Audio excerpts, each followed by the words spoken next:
Some breaking news for you now. The attorney for convicted sex trafficker Ghislaine Maxwell says his client is willing to testify in front of Congress, but there is a catch. So we want to bring in CBS News Justice reporter Jake Rosen. He's following this from Washington. Okay, we'll testify before lawmakers, but a catch. What is the catch?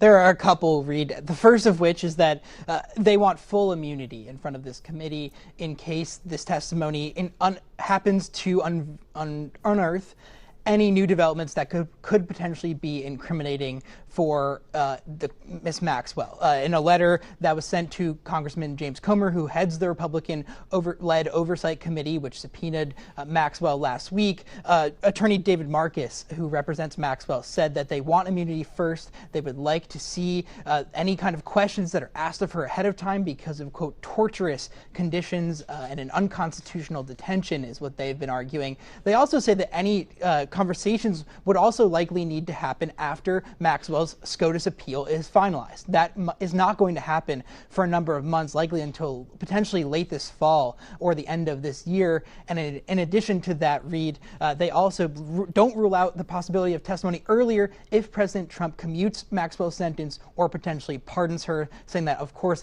under those circumstances, they would be willing to kind of leave what we just discussed aside and come to the table earlier. This deposition was supposed to happen on August 11th, and it looks increasingly likely that that is not going to happen. All right, and I'm also reading they're saying Ms. Maxwell did not receive a fair trial. How are they making that argument? That's right. In the initial trial for Maxwell, there was a conversation under Jeffrey Epstein's first plea agreement in which he made with the U.S. Attorney's Office in Florida, in which attorneys in that office who led that investigation promised Epstein in 2007, when he came to that agreement, that no co-conspirators would be charged if he accepted that deal, which he did. However, a separate investigation was started in the Southern District of New York in New York City, in which the charges against Epstein later obviously resulting in his incarceration and then suicide, and Maxwell's now guilty conviction and now prison sentence.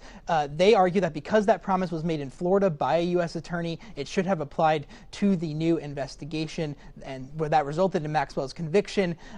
Certainly there was some buy-in from a judge upon appeal, and the Supreme Court is going to have to sort out whether it is the case that it's possible that promises like that are actually, more than just a handshake agreement that the government can pull back on, or a binding agreement that should have applied to Maxwell and her conviction. Yeah, I'm reading these words from Maxwell's attorney. Criticisms that she failed to testify at trial ignore the reality. He says she was, at the time of her trial, physically and mentally broken, denied even the most basic conditions needed to meaningfully defend herself and give evidence. This one's far from over. Jake Rosen, good to talk to you, my friend. Thank you.